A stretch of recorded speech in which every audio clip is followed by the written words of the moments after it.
Rinat eve saat 4'de işləmiş qayıtdı. Arsız Tamara onu lap yormuşdu. Mühasislərinə istirahət verib axşam yeməyinə gedəcəyini söylədi. Və yeni mənzilinə qalxdı. Evə təzəcə girmişdi ki, mobil telefonu zəng çaldı. Danışan baş redaktor idi. O əsəbi halda soruşdu ki, Şəripov ona sifariş olunmuş və Behini çoxdan aldığı məqaləni nə vaxt yazacaq? Yazacağam. Rinat qaşqabağını töküb dedi. Mütləq yazacağam. Mən hələlik material yığıram. Çox gec yığırsınız. Baş redaktor çığırdı. Siz kollektivimizi rüsvay edirsiniz. Mən hələ sizin kimi dağınıq fikirli jurnalist görməmişəm. Rinat belə davam etsə, biz sizinlə vidalaşmalı olacaq. Düzdür, müqaviləmiz var, amma bu o demək deyil ki, işinizə səhlənkar yanaşa bilərsiniz. Jurnalist üçün istedad və vicdan vacib şərtlərdir. Məncə sizdə bu keyfiyyətlərin heç biri yoxdur. Siz ümumiyyətlə işinizə diqqətli yanaşmağı bacarmırsınız. O cavab gözləmədən dəstəyə astı. Rinat fikirləşdi ki, Behi qaytarmaq və həmin jurnalla əlaqəni kəsmək lazımdır. Baş redaktor 2 gün əvvəl zəng etsəydi, bu onun üçün fəlakətə bərabər olardı. İndi isə bu zəng onda yalnız təəssüf hissi doğurmuşdu. Rinat qonaq otağına keçib kresloda əyləşdi. Soyuducunu necə doldurmaq haqqında fikirləşmək lazım idi. Ümumiyyətlə, burada xidmətçidən və 2 mühafizəçidən həftədə bir dəfə gəlib, bəzi işlərlə məşğul olan adam lazım idi.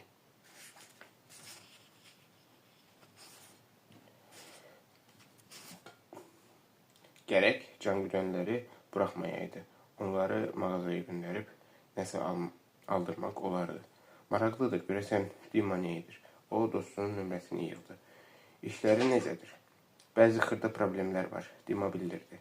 Əvəzində hamı maşınıma baxıb dəli olur. Hamıya deyirəm ki, pulu qazinoda udmuşam. Onların nə hala düşdüklərini təsəvvür edirsən. Hamı soruşur ki, hansı qazinoda oynamışam və pulu hansı rəqəmə qoyub udmuşam. Lap dəlixanadır. Şəhərdə isə belə bir şayiə gəzir ki, həlak olmuş Quruşenkonun hansısa bir qohumu ortaya çıxıb. Deyirlər, ya Çeçendir, ya da Azərbaycanlı. Tatar olduğu barədə danışan yoxdur. Rinat gülümsədi. Hələ ki yox, amma danışırlar ki, Quruşenkonun bir neçə milyard dollarlıq sərvəti olub. Artıq 2 nəfər mənə deyib ki, varisin adını dəqiq bilir. Bircə bu çatmırdı. Rinat narahat oldu. Mənim barəmdə öyrənsələr, dərhal zəng vurmağa başlayacaqlar. Hələlik bilmirlər. Məncə, bir neçə günlüyə şəhərdən çıxsan yaxşı olar. Onsuz da öz yeni mülklərinə baxmağa getməli idin. Səşki yatışana dək Moskvada olmasan yaxşıdır. Hələ Rublykovdakı bağ evi necədir? Rublykovdakı bağ evi necədir? Qızıl yunitazlar, üstündə şəxsən Napoleonun yatdığı antik mebellə bəzədilmiş otaqlar. Heç də elə deyil, kiçik evdir. Balaca boş otaqları, hər 2 mərtəbədə kiçik hamamları var. Unitazlar da adidir. Mən anlaya bilmirəm ki, insanlar o yerlərə niyə bu qədər can atır və orada torpaq nəyə görə bu qədər bahadır? Sən onu anlaya bilməzsən. Əlbəttə, faydalı qonşuluğa görə. Orada kim yaşayır? Prezident, keçmiş prezident, çoxlu nazirlər, məmurlar, oliqarxlar. Təmiz yerdir. Şəhərə yaxındır. Mağazalar, restoranlar, kafelər. Bir sözlə seçilmişlərə məxsus mühitdir. Ona görə də qiymətlər belə yuxarıdır. Yenə də anlaya bilmirəm. Mən hardasa meşəlik bir yerdə insanlardan uzaqda yaşayardım. İndi təksən, ona görə belə deyirsən. Uşaqların olanda başqa cür danışacaqsan. Onlara dayələr, müəllimlər lazım olacaq. Arvadın isə gərək cəmiyyətdə görünsün. öz yeni əşyalarını, brilyantlarını göstərsin. Sən də yeni əlaqələr yaratmalısın. Bir sözlə, hər şey düşündüyün qədər sadə deyil. Şam yeməyinə gedəcəksən. Nəzərə al ki, mən yanında olmayacağam. Səni tək dəvət ediblər. Mən biraz şəhərdə gəzib, öz yeni maşınımla lovğalanmaq istəyirəm. Bir də nə vaxt əlimə belə fürsət düşəcək. Gecə də məni gözləmə. Bugün Janna ilə görüşüm var. Bəs deyirdin aranızda hər şey bitib? Hə, maşınım köhnə 8'lik olanda bitmişdi. İndi isə Janna hər şeyi bizi sevir və hörmət edir. O yeni maşın aldığımı artıq eşidib və özü mənə zəng vurub. Uğurlar, Renat kədərlə dedi və fikirləşdi ki, heç bir halda Oksanaya zəng etməyəcək. Yuxarı mərtəbədə cəkuzi olduğunu xatırlayıb soyundu və vanna otağına keçdi. İdarəetmə panelindən necə istifadə edəcəyini öyrənməyə çalışdı. Rəfdə açılmamış şampunlar, gellər düzülmüşdü. O, divardan asılmış təzə hamam liftlərinə göz gəzdirib vannanın içinə girdi. Jacuzzi onun xoşuna gəlmişdi. Saat 7'nin yarısında mühafizəçilər zəng edib aşağıda gözlədiklərini xəbər verdilər. Anzor soruşdu ki, onun ardınca mənzilə qalxmaq lazımdırmı? Renat istəmədi. Təzə aldığı digər kostyumunu geyindi. Ciddi qalstuklarından birini taxdı və güzgüyə baxıb xarici görünüşündən razı qaldı.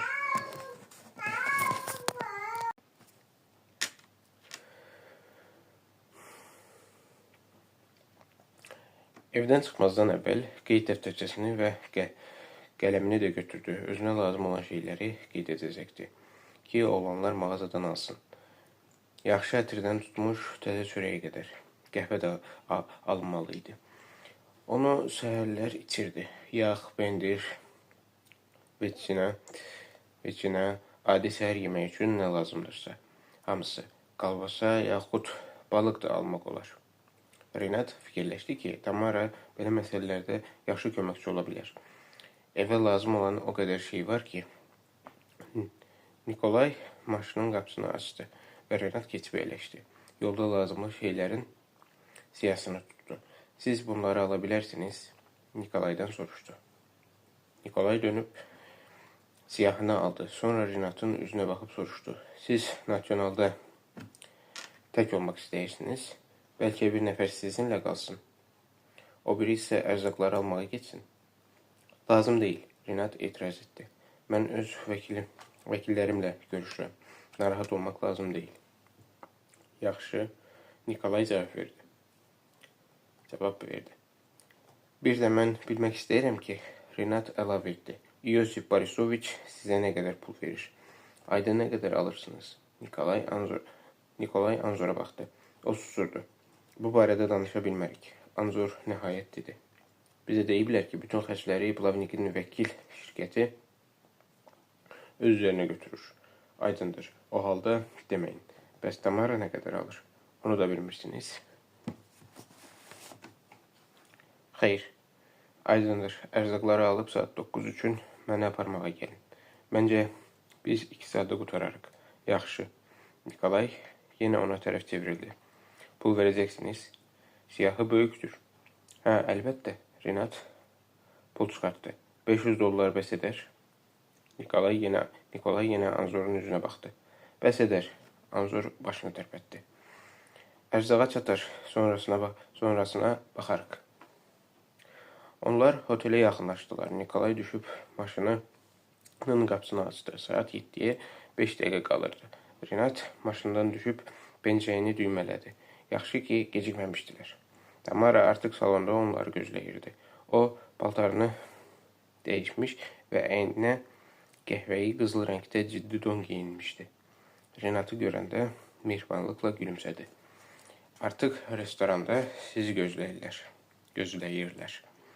O dedi, Yosif Borisoviç, bir də onun fransız həmkarları, Monsieur Durmont və Monsieur Leclerc.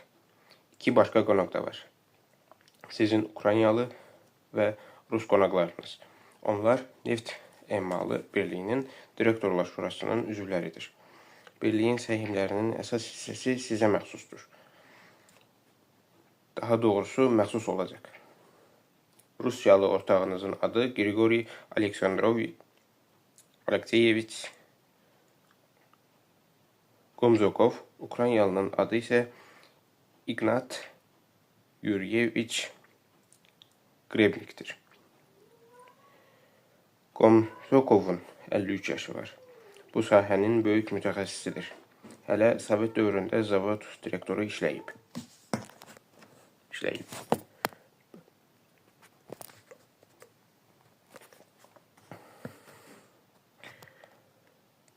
Qrebenik nisbətən cavandır. 40-a yaxın yaşı var. O, səhmlərin 20%-nə və bir neçə eyni profilli müəssisəyə sahibdir. Onlar sizinlə tanış olmaq istəyirlər. Bəs səhmlərin neçə faizi Komzokovdadır? Tamara ona təəccüblə baxdı. 20-dən biraz artıq. Səhmlərin 50%-dən çoxu sizin dayınıza məxsus idi. Hazırda həmin səhmlərin dəyəri milyard dollara yaxındır. Hərçənd mütəxəssislər bu fikirdədirlər ki, gələcəkdə qiymətlər xeyli artacaq. Sizi maraqlandıran başqa nəsə varmı?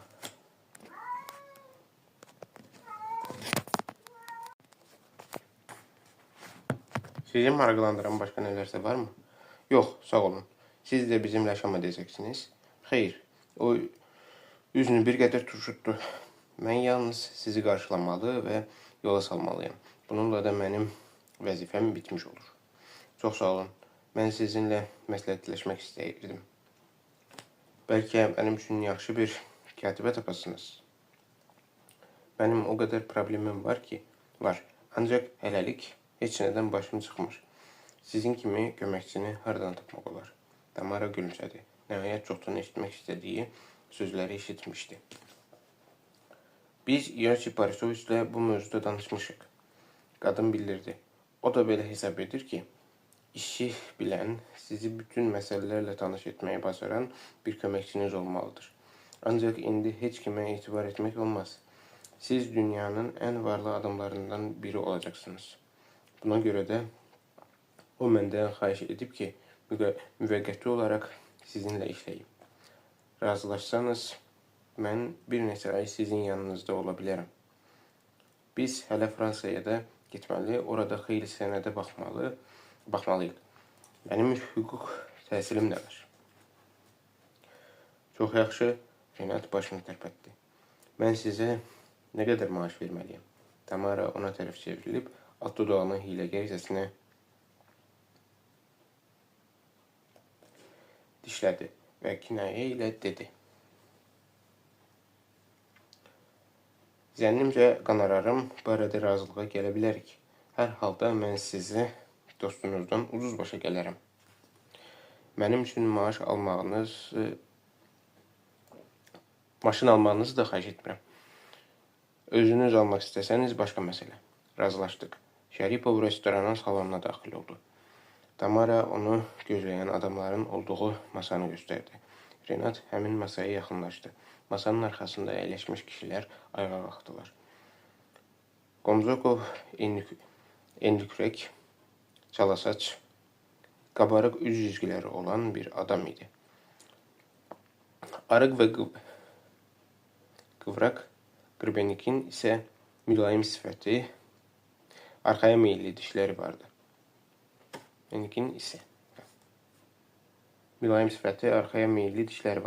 Hər iki sahibkar səhmlərin əsas sahibi ilə tanış olaraq onun əlini sıxdı. Sonra hamı masa arxasında əyləşdi və Plavnik danışmağa başladı. Leclerc hərdən bəzi detalları öz həmkarı üçün tərcümə edirdi. Söhbət vərəsəliyə aid zəruri rəsmiləşdirmələr başa çatana dək Gülşenkonun səhmlərinin vəkalətnamə ilə idarə olunmasından gedirdi. İşinin ustası olan ofisantlar ani olaraq görünüb tezlə yoxa çıxırdılar. Renat bilirdi ki, cəngəli sol bıçağı sağ əldə tutmaq lazımdır. Ancaq Kumzokovun süfrə qaydalarını pozaraq cəngəli sağ əlinə aldığını görəndən sonra qərar aldı ki, özü də bıçaqdan imtina edərək təkcə cəngəli işlədə bilər.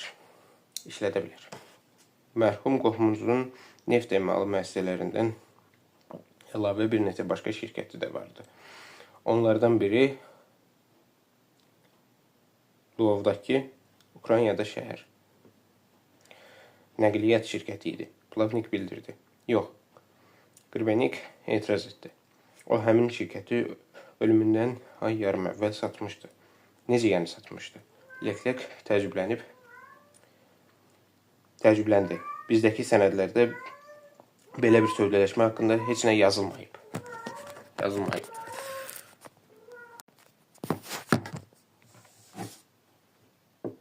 Satıb. Kumzokov da məlumatı təsdiqlədi.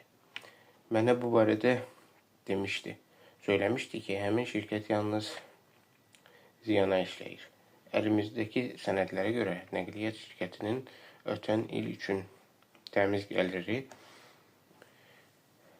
$1.500.000 təşkil edib.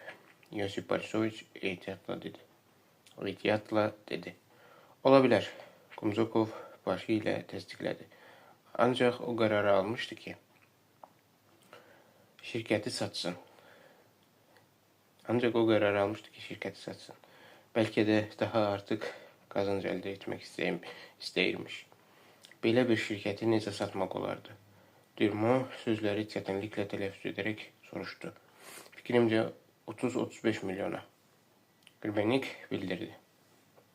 Onların avtobusları lap təzə idi. Üstəlik şirkətin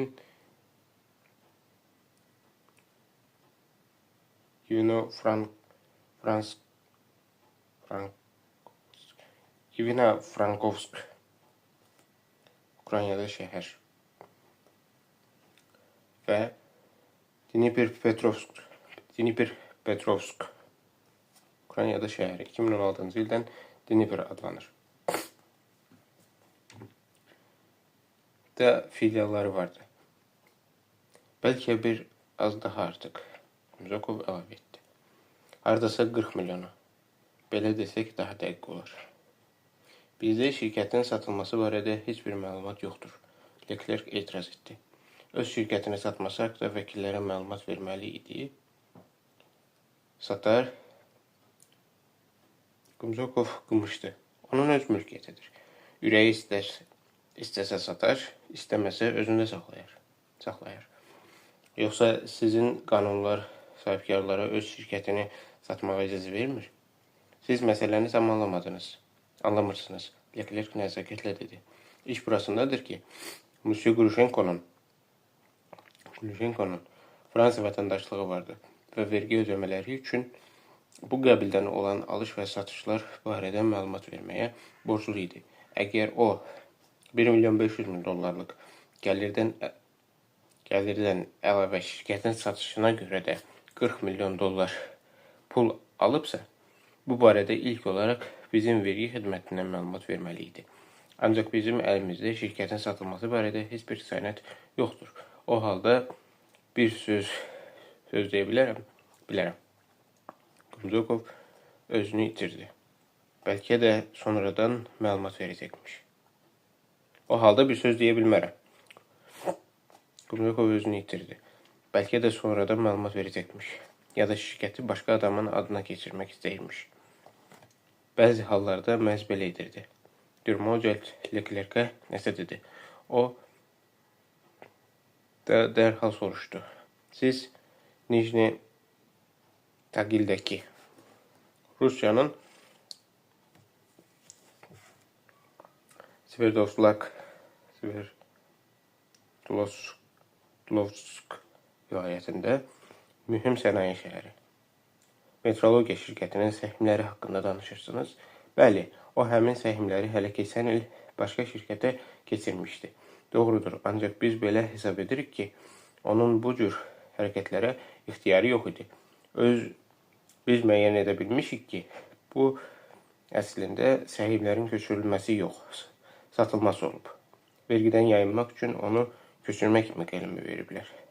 O əvvəlcə səhmləri xüsusi olaraq pulların yuyulması məqsədi ilə yaradılmış firmaya köçürüb. Sonra isə onları əsas səhmdara satıb. Sövdələşmənin dəyəri 100 milyon dollara yaxın olub. Ancaq heç bir vergi ödənilməyib. Deyəsən, mənim qohumum əməlli başlı fırıldaqçı imiş. Renat fikirləşdi. Hərçənd bunu gözləmək olardı. Amma bilir ki, bir neçə il ərzində bu qədər böyük sərvət yığmaq mümkün deyil.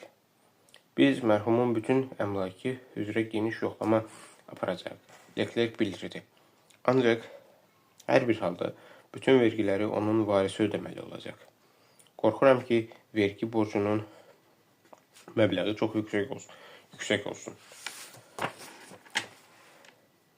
O qədər də yox. Plavnik şən halda müdaxilə etdi. Məsələ burasındadır ki, Fransa vətəndaşı olan Gülşenko idi. Monsieur Şəripov isə Rusiya vətəndaşıdır. Hazırki vəziyyətdə biz öz ölkəmizin qanunlarına uyğun vergi tətbiq edə bilərik. Axı o, mirası Fransa vətəndaşından alır. Leclerc nəzakətlə etiraz etdi. Rusiya səhmləri ilə. Plavnik daha artıq fərəhlə bildirdi.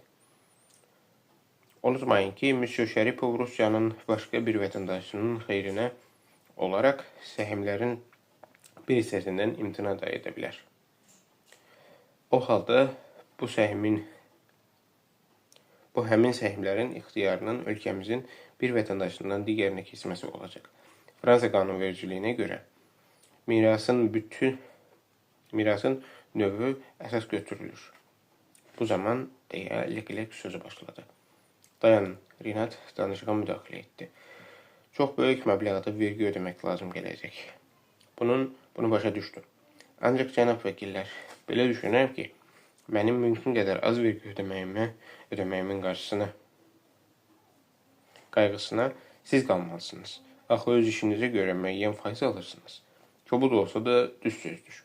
Plavnik iradını bildirməklə qeyd etdi. Amma mən sizə bir məsləhət vermək istəyirəm, cənab Şəripov. Vəkillərinizlə bu tərzdə danışmaq lazım deyil.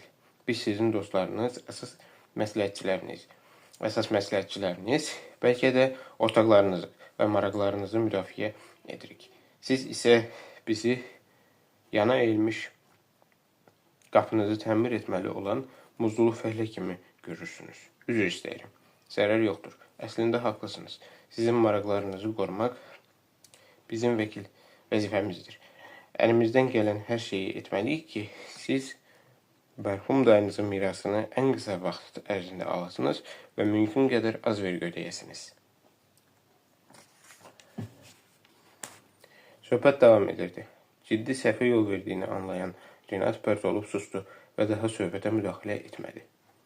Yalnız bir dəfə Kumzakov ondan soruşdu. Səhmlərinizi aldıqdan sonra nə etmək fikrindəsiniz? Onları satacaqsınızmı? Yoxsa direktorlar şurasında işləmək istəyirsiniz? Bir halda ki, səhmlərə nəzarət hüququnuz var, bəlkə öz işlər müdirinizi təyin edəsiniz. Bilmirəm, Renat səmimiyyətlə cavab verdi. Hələlik heç nə bilmirəm. Şam yeməyi saat 11-in yarısında bitdi. Renat restorandan çıxanda qulaqlarının uğuldadığını hiss etdi. Mühafizəçilər maşının yanında dayanıb onu gözləyirdi. Hamısını aldıq, Nikolay bildirdi. Təşəkkür edirəm uşaqlar. Bağışlayın ki, sizi gözlətdim. O, Nikolayın üzündə yaranan təəccüb ifadəsini və Anzorun necə qımışdığını görmədi. Renat hələ də bu fikrə alışa bilmirdi ki, restoranın nə qədər vaxt keçirməsindən asılı olmayaraq, mühafizəçilər onu gözləməyə borcludur. Evə saat 11-də çatdılar. Oğlanlar bağlamaları yuxarı qaldırıb, ərzaqları soyuducuya yığdılar. Dərhal hiss edilirdi ki, mənzil onlara çox güclü təsir bağışlayıb. Mühafizəçilər ertəsi gün saat 10-da gələcəkləri barədə razılaşıb getdilər. Renat öz geniş mənzilində keçişərək pəncərəyə yaxınlaşdı. Bütün bunlar mənim nəyimə gərəkdir? O fikirləşdi.